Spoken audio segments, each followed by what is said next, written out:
Hey there, what's up? I'm Dr. Tony, SLP, and you're listening to How to Be Seen, the podcast where a supportive community of marginalized women, entrepreneurs, small business owners, and creatives empower and inspire you to become successful in your life and business by showing up dripping in authenticity. If you like real, honest, raw advice from a self-love practitioner and a collective of women who've done the work, you're in the right place. I'm so grateful to have you here. All right, let's jump in. Welcome, Sutton, to the show. Please go ahead and introduce yourself and tell us a little bit about what you do. Thank you so much for having me today. And shout out to everyone listening and that will be listening in the future. My name is Sutton. I am a business leadership strategist. I am also a homeschool mom of 4, expat, and veteran of the United States Air Force.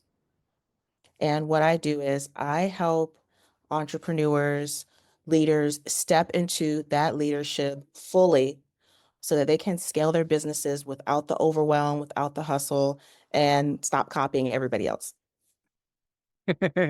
Nice. Can you tell us a little about what your journey was like into the business growth and leadership strategy side of the world? That's a whole book, but to keep it brief, this was never part of my plan at all. I guess you could say I got started when I was in my last year of service in the Air Force. I had made the decision that I was separating, and it was kind of like, well, what do I want to do? I have a bachelor's degree in exercise science, and fitness was my love. I fell in love with fitness while I was deployed in Saudi Arabia because there was really nothing else to do except work out. So I said, this is what I want to do. I want to have like a cute little fitness boutique for women in Morocco, serving cucumber water, doing the aerobics classes. I can still picture it was going to be fire, but that was right around COVID. And that it just didn't pan out. And in retrospect, I'm glad that it didn't, because sometimes like we have these dreams, right? But we didn't look at the full picture of everything because we were so caught up in the emotion and how the end result was going to feel instead of that rolling up your sleeves in the trenches, that journey. And so I went back to school, got my master's in management, and started a podcast, monetized that by accident. That's another story for another day. And a friend of mine was starting their business, and they were like, you have any pointers? And da da da da da, because they knew that I really loved like management, entrepreneurship, brainstorming, all of that stuff. And so at the end of the conversation, they were like, why don't you just start charging for this? Wow. Like, no, you can, get on Facebook or you can go on Instagram. And that concept was so foreign to me. Believe it or not, I still don't like social media. You will not see me posting personal things. It's all business. And so I was just like, people do that? It just didn't make any sense to me. So I stepped away and I did the logical thing that everyone does. I started an LLC. Right. And then I didn't do anything with it for a full year until someone actually called me on it. And she was like, you have this notebook, all those little notes. What are you writing? Oh, my ideas, my plans. And she was like, but you haven't done anything with it. So that's when it hit me. I was holding my own self back because I was so caught up in everything's going to be perfect. You're not going to catch me half step and all this kind of stuff. But those were excuses. Those were excuses for me not to move forward. So I finally got out of my own way, hired a business mindset coach, and was able to really make some great success in those early days of starting my business. But I will tell you this, it came at a cost because I was copying somebody else's formula. Okay. When I came on the scene, what I wanted to do was kind of similar to what I did in the military, a lot of leading. And I saw the need for that in the entrepreneurial space. But my coach at the time was like, no, nobody's going to be into that. That's not marketable. You're too masculine. You're too much. That's going to turn people off. And so I was like, well, she's been online. She has success. Right. Surely she knows better than me. Amazing. And looking back on that now, that was what I needed in my journey at that time to reframe to where I'm at now. So I have pivoted a lot since where I started, but now I'm back home doing leadership and really infusing that with everything I've learned all along the way in my experiences, but also with my academic background. So, yeah, that's Okay. my story in a nutshell. Well, I guess it's safe to say in order to help others lead, you have to be a leader yourself. So, Most definitely. can you give at least one experience or challenge you encountered as a result of not being seen or being seen as different and how that has shaped your approach in leadership and influence? Oh, yeah. You pick just one. So, as you can see, I wrap up, okay? And I'm also melanated. Mm, So, that combination can be very intimidating for certain people, whether or not they want to admit it.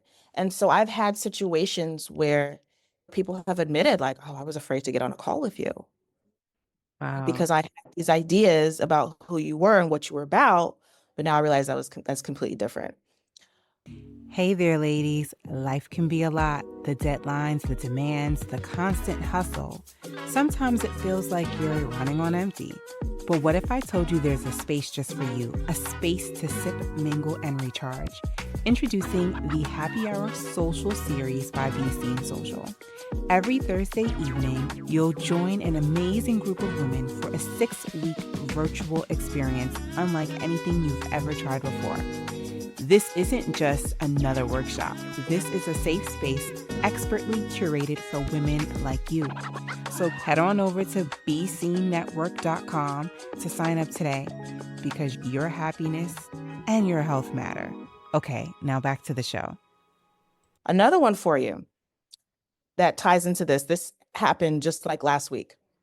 A client I have, current client, she tagged me in a comment from a post where there was someone else similar to me who was talking about her experience observing hijab and how she felt some type of way about it. She was afraid to even open herself up to clients that didn't look like her because she was afraid of being rejected. Wow. And so she was talking about that, and my client, like I said, tagged me in the comments of this post where she said, she admitted, she's like, I was afraid to work with, and she tagged my name. She was like, I was afraid to work with her. But the more that I looked at her content and I saw how she was showing up, I knew that was a person to help me. Wow. And so I read that and I sat back and I said, I wonder how many people have looked at my stuff and said, yeah, she's fire. But there's something about this and this I'm not vibing with. And then I said, you know what, it doesn't matter. So, Because at the end of the day, the people who need you and are ready for where you are willing to take them, they will come. So it doesn't matter at the end of the day. And that would be my lesson. The biggest lesson that I've learned that's carried me forward is it doesn't matter. You need to remember who the F you are. Show up like that regardless. yeah. Because any one Because of those people who are thinking anything differently are clearly not your people. they're clearly not your people. And things are changing online, right? Things are changing quickly. And so this cookie cutter with the beige branding and, this laptop lifestyle, sipping margaritas by the pool, that's not going to cut it. You have to come out as an individual because as a personal brand, that's what people need. And we even see it with everything that's going on with celebrity culture. People are tired of the stuff that is fake. Yeah. You got to come out as you. So whether that's crazy, whether that's goofy, whether that's whatever that is, your people are out there. There are people out there making money online doing crazy stuff. Yeah. They have the nerve. You got to get the nerve. All right. Perfect. Well, that kind of goes into my next question, weirdly enough. How do you help clients identify and actually leverage their own unique strengths for growth? I would definitely say that's one of my strengths, being able to see the potential in others that they can't see in themselves and bringing that out because I've had over a decade of doing it, right, with other people. Because in the military, you have to do that. You have, as a leader, you have to be able to pull things out of people when you're in some serious situations. You don't have time for games. And so I help my clients with the deeper work. Before I get into all the strategy and all that sexy stuff with you, we have to figure out, what are you really good at? But also, what do you enjoy? What are your strengths? And so I sit back and I listen. And then I'm guiding you towards what's already there. I tell my clients all the time, this was already in you. Mm-hmm. I'm just asking the right questions and pulling it out. So I do that through journals, different reflection exercises, and helping them go out there and execute those things so they see it for themselves. Like, oh, wow, I didn't know that I was capable of doing this. Oh, wow, I'm really good at editing videos or whatever it is, but I never thought that I could use that in X, Y, and Z. I think sometimes, especially in the online space, because it's so cookie cutter in a lot of ways, people think that, oh, like everything I learned in school, or if I have a PhD in physiology, like none of that matters anymore. No, it all matters. And that's a part of making you unique. Don't disregard everything that you've done in the past. It's all a part of your complete package and making you the category of one, as opposed to, oh, I'm just in this niche. Mm. Mm. What are the top qualities you believe every effective leader must develop? Ooh, humility, that would be my number one. And I would add to that intellectual humility. You don't know everything, and it's okay not to. And so, with that, the second one I would say is being resourceful, knowing how to find the answers. Third one would have to be transparency. Not everything has to look like cotton candy and rainbows, Mhm. and that's okay. And being empathetic. Some people think that that's a sign of weakness. It's not, because when you're a leader, if you're empathetic, you can leverage that to make your team and the people who are following you stronger. What has been the most fulfilling moment in your journey as leadership business strategist so far? Oh, there's been many. One that happened recently is a client came to me, someone that I didn't even know that was on my radar. She jumped into one of my low ticket programs, and just, it was like the floodgates opened up for her. She had said that she's paid tens of thousands of dollars working with other people and has not got this level of support ever. She said it's usually people just take your money and they're like, peace. But she said, working with me, it's been different than anything else she's ever experienced. And she's had sales every single day. Wow. To add context, this is someone who has had some things going on in her personal life that she really needs this money. So I would say that has been fulfilling. And just for anyone who's listening, don't ever discount the impact of your work. It may seem like it's something small to you, but when you are leading, when you are in your element, doing what you are supposed to be doing, what you were called to be doing, that changes lives. You may not see it all the time, but it does. So that's how you have to carry yourself.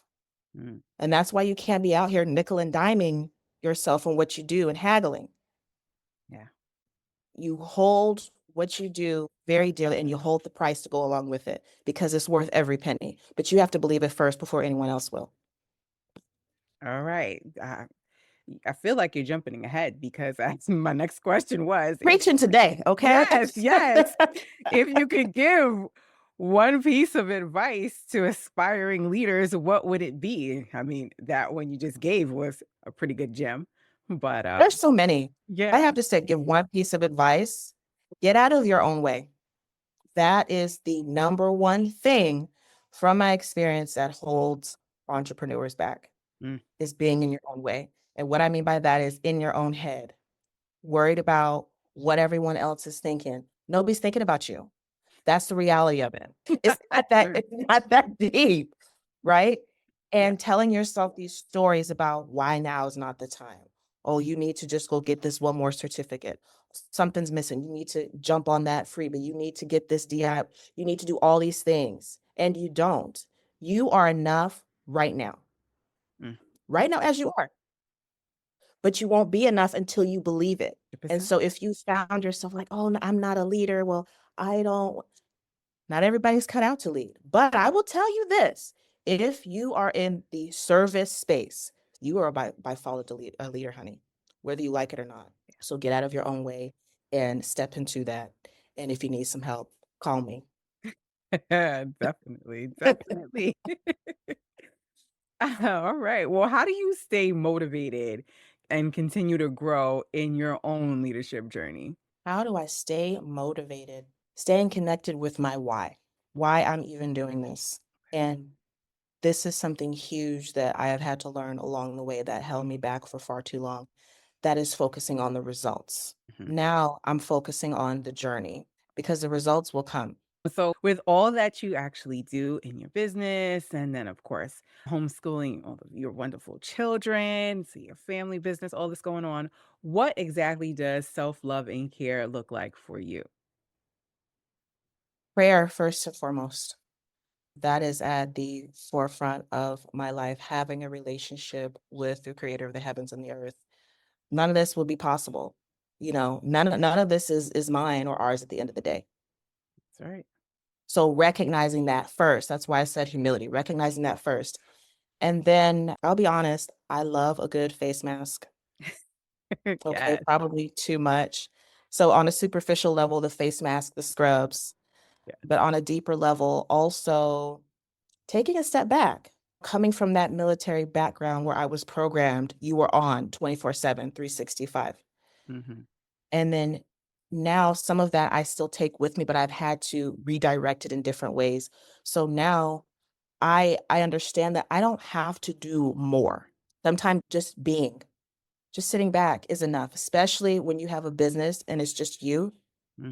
We live in this like hustle culture, right? Go, go, go, go. That's not always good. And it doesn't always give you the results that you want either. So that would be another big one. Because sometimes my mind is still like, oh, I need to do more. Then I have to check with myself. No, I'm good. It's okay. That's right. Give yourself grace. Yeah, 100%. Yeah. definitely. Well, how can our listeners actually go ahead and connect with you? So I am predominantly on Facebook. So that's the first good place. LinkedIn, and I will soon be playing around on YouTube. But yes, Facebook and LinkedIn. Well, thank you very much for your time and for your wonderful knowledge and experience. It was definitely a pleasure having you. Thank you so much. It was great. Hey there. If you've enjoyed the show, head on over to bcnetwork.com to join the community. Please make sure to follow and rate the show. Feel free to go ahead and take a screenshot to show you were listening and tag me on Instagram at BC Network. Let's meet and connect so I can show you some love over there. Thank you so much for being here. Light and love always. Be well.